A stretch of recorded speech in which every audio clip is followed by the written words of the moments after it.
يرضيكوا اللي بيحصل ده؟ لو يرضيكوا قولولي في الكومنتات.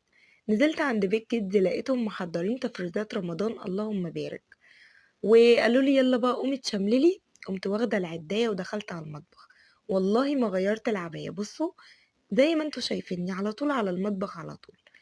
دخلت غسلت الحوض كويس جدا، ونزلت بالطماطم في الحوض، ونزلت عليهم بشويه خل، وبعد كده ابتديت اعمل الطماطم بالشكل اللي انتوا شايفينه ده.